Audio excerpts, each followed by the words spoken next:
I want to give you these three theological foundations. First one is this: God created families to be discipleship centers. There's a lot of talk in the church today about the importance of discipleship small groups. Raise your hand if you've got discipleship small groups in your church. All right.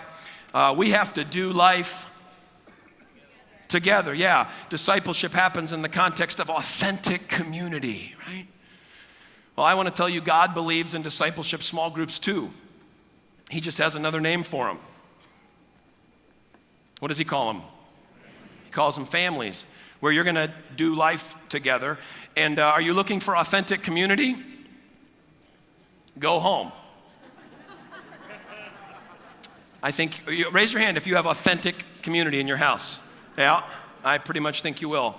All right, number two, the biblical purpose of parenting and grandparenting is to impress the hearts of children with a love for God. Moms and dads, grandmas and grandpas, aunts and uncles, you gotta know why these kids are running around. That God entrusts us with children. God has entrusted the parents of your church with children so that they might do all in their power. There's no magic formulas, I wish there were.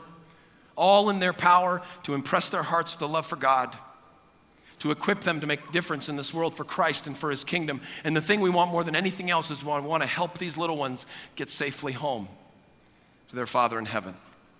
That's why they're here. Now here's the big one. This is the one we're going to talk about. God created the family as an essential engine of world evangelization through the power of multi-generational faithfulness. Now what in the world? Let me translate that for you. Here's the deal. God has a plan for the world. God wants the earth filled with worship. He wants the earth filled with his people. And the primary engine of that plan is that the people of God would raise up a generation who would raise up a generation who would raise up a generation who would fill the earth with the gospel and the glory of God.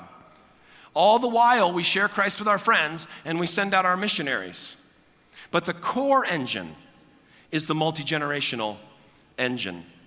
And what I want to suggest to you is that these three principles that I just laid out for you, up until about 100 years ago, were frequently taught and discussed as a theology of family.